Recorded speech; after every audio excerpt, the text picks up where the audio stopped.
로케하이커가 이번 여름에 아주 특별한 계획을 하나 세운 게 있습니다. 항상 하고 싶었지만 하지 못한 것들이 바로 장거리 트레킹이에요.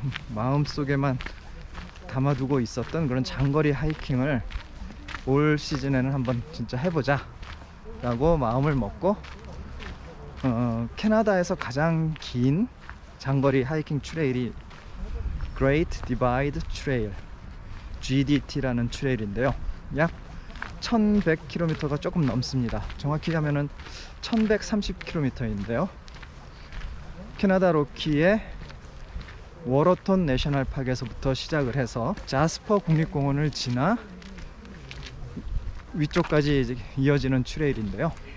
그 GDT 트레일을 올 시즌에 하기로 했습니다.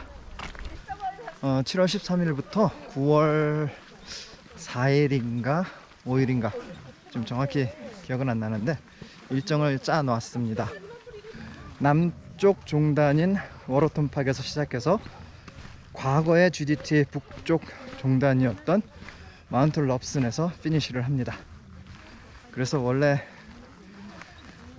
전체 길이가 아까 말씀드렸듯이 1130km인데 제가 하려고 하는 거는 1000km가 조금 안 됩니다. 한 990인가 980km 정도를 하려고 하고요. 원래 계획은 한 방에 사우스에서 시작해서 북쪽에서 그냥 끝나는 걸로 계획을 세웠는데요. 국립공원 같은 경우에는 캠핑 사이트를 미리 예약을 다 해야 돼요.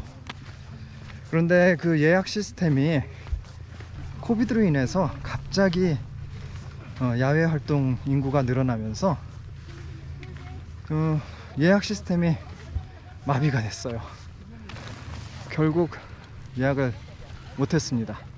시스템이 마비가 되는 바람에 예약을 못하고, 그래서 원래 계획을 세웠던 제 계획이 많은 차질을 빚게 됐습니다. 그러다 보니까 제가 원하는 날짜, 원하는 장소의 예약들이 불가능해졌습니다. 그래서 부득이 많이 아쉽지만 중간중간에 날짜들이 좀 끊어지게 예약이 됐어요. 중간에 약 3일, 4일 정도씩 쉬는 날들이 생겨버렸습니다. 그래서 어쨌든 간에 그런 문제들이 있긴 하지만 올해는 GDT 종주를 합니다. GDT Great Divide Trail을 잠시 간단하게 소개를 해드리겠습니다. 컨티넨탈 디바이드가 캐나다 로키의 한 남북을 따라 흐르고 있는데요. 그 컨티넨탈 디바이드라는 거는 그 지점을 중심으로 해서 물이 한쪽으로는 태평양 쪽으로 흐르고요, 다른 한쪽은 대서양 쪽으로 흘러갑니다. 그래서 이 컨티넨탈을, 대륙을 분기시켜주는 그런 분기선이 있는데 대륙 분기선이라고 부르죠. 그런 컨티넨탈 디바이드를 이제 그레이트 디바이드라고 이름을 부르고 있습니다. 그래서 이 트레일은 그 컨티넨탈 디바이드 라인을 따라서 트레일이 만들어져 있는데요. 뭐 그렇다고 컨티넨탈 디바이드를 계속 따라가는 것은 아니고, 그 컨티넨탈 디바이드를 중심으로 해서 뭐 이 동쪽이나 서쪽으로 왔다 갔다 하면서 트레일들이 이어지죠. 캐나다 로키를 따라서 남에서 북으로 또는 북에서 남으로 이동을 하는 트레일이기 때문에 정말 캐나다 로키의 진수를 볼 수 있는 트레일입니다. 그 장거리 트레일을 이야기를 하면은 특히 북미에서는 미국에 있는 3대 장거리 트레일을 사람들이 꼽죠. 먼저 AT, 아팔란치안 트레일, PCT, 패시픽 크레스트 트레일, 그 다음에 CDT가 컨티넨탈 디바이드 트레일. 이 세 트레일이 그 북미의 이제 3대 장거리 트레일인데요. 이 GDT는 앞서 말씀드렸다시피 캐나다에서는 가장 긴 트레일이고 미국의 CDT와 연결이 됩니다. 그래서 미국의 CDT의 북쪽 종단이 이 GDT의 남쪽 시작점이 됩니다. GDT 트레일이 5군데의 국립공원과 9군데의 주립공원 그리고 4군데의 와일드랜드 에리어. 와일드랜드 에리어는 그 보호구역이에요. 공원으로 지정되기 바로 전 단계 정도로 생각하시면 되는데요. 그런 자연 상태를 보호하기 위해서 지정해 놓은 곳입니다.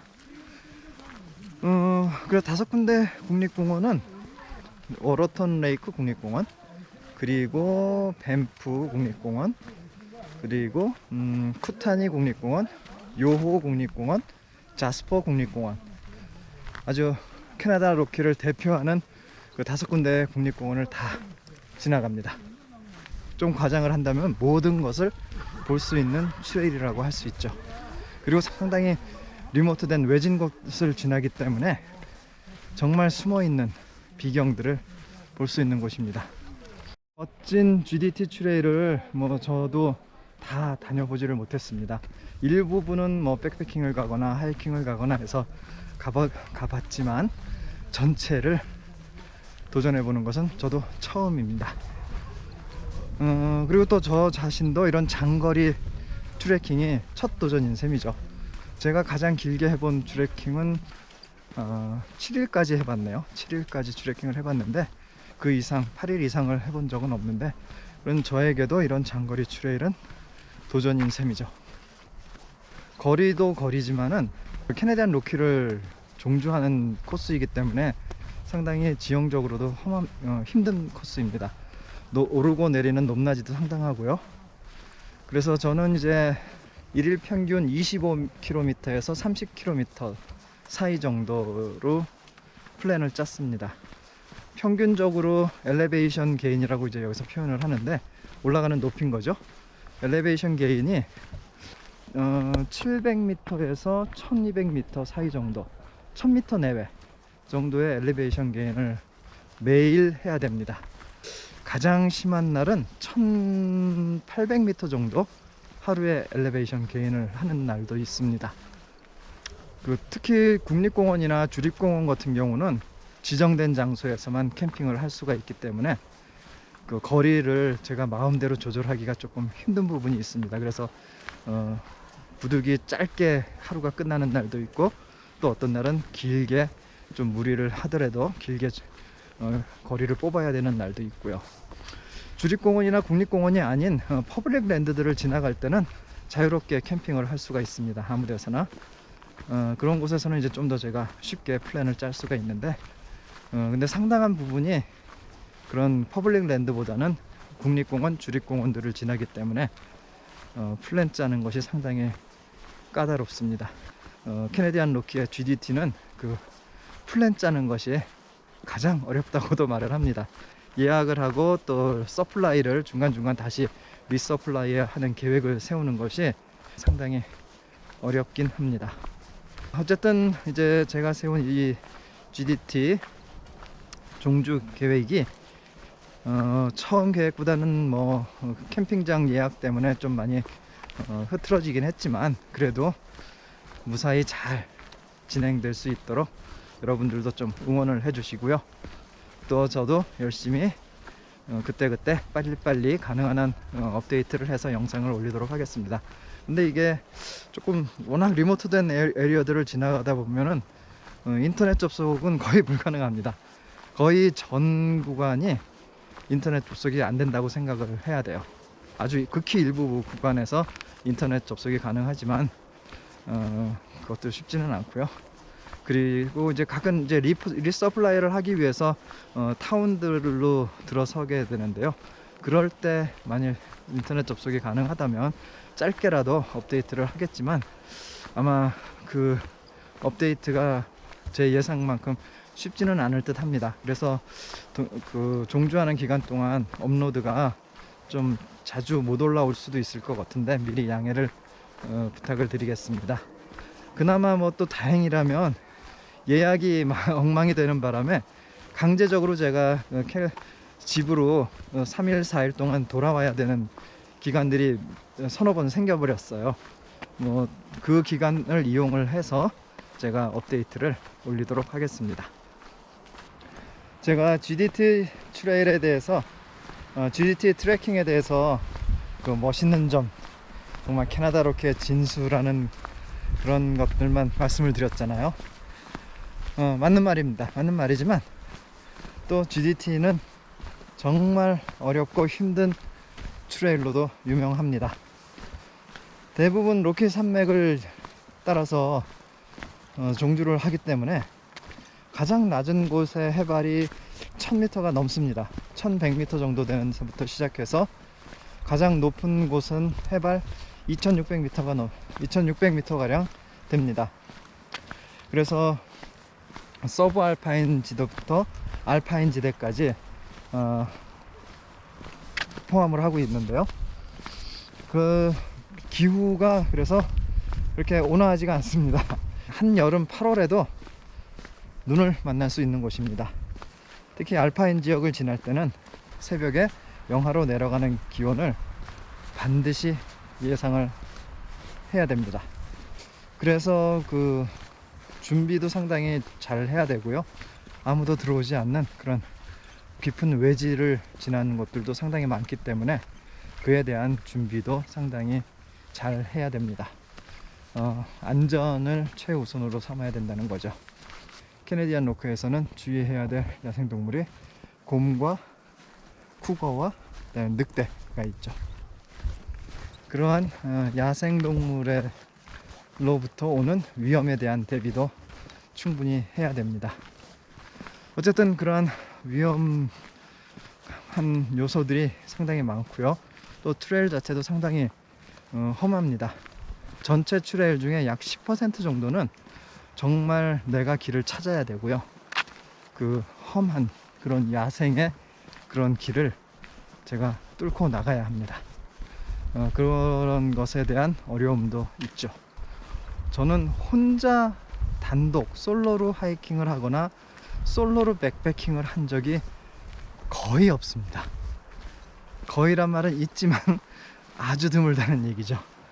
그것은 저 개인적으로 가지고 있는 두려움이 있어요. 산속 깊이 들어갈 때는 그 야생동물에 대한 두려움이 있습니다. 그래서 항상 전 친구들과 같이 하이킹을 하죠. 하지만 이번 GDT는 저 단독으로 진행을 할 계획입니다. 그런 저에게는 바로 그 솔로로 하이킹을 한다는 것, 트레킹을 한다는 것, 그리고 또 야영을 한다는 것은 저에게는 정말 큰 도전입니다. 제가 갖고 있는 그 두려움, 아까 말씀드렸던 그 야생동물에 대한 두려움도 있지만 정말 제가 갖고 있는 두려움은 밤에 산속에 혼자 자는 것을 저는 정말 무서워합니다. 어떻게 표현을 드려야 될지 모르겠는데 그 어두움에 대한 두려움이 좀 있거든요. 좀이 아니라 많이 있습니다. 그래서 백패킹을 가더라도 항상 친구들과 같이 갔는데 이번에는 저 혼자 도전을 합니다. 저 개인적으로는 그러한 혼자 야영을 하는 것에 대한 그 어두움에 대한 두려움, 그것을 어떻게 극복을 할지 그거 제게도 참 큰 숙제이긴 합니다. 뭐 혼자 백패킹을 해본 게 전혀 없지는 않아요. 아주 있기는 하지만 그 두려움이 상당히 크거든요. 제가 그 두려움 때문에 아마 도전 첫날, 도전 둘째 날에 포기를 하는 상황이 있을 수도 있습니다. 어쨌든 저 개인적으로는 그런 두려움을 어떻게 극복을 할지 그거에 대해서도 여러분 응원을 해주시고 또 제가 또 어떻게 극복을 하는지 그거에 대해서도 영상을 통해서 전해드릴 수 있도록 해보겠습니다. 이제 오늘 영상 여기서 마치고요. 다음 영상에서 또 찾아뵙겠습니다. 제 영상을 조금이라도 즐기셨고 또 제 영상에 대해서 응원을 해주시고 싶으시면은 구독과 좋아요로 응원해 주시기 바랍니다. 그럼 다음 영상에서 또 찾아뵙겠습니다. 안녕히 계십시오.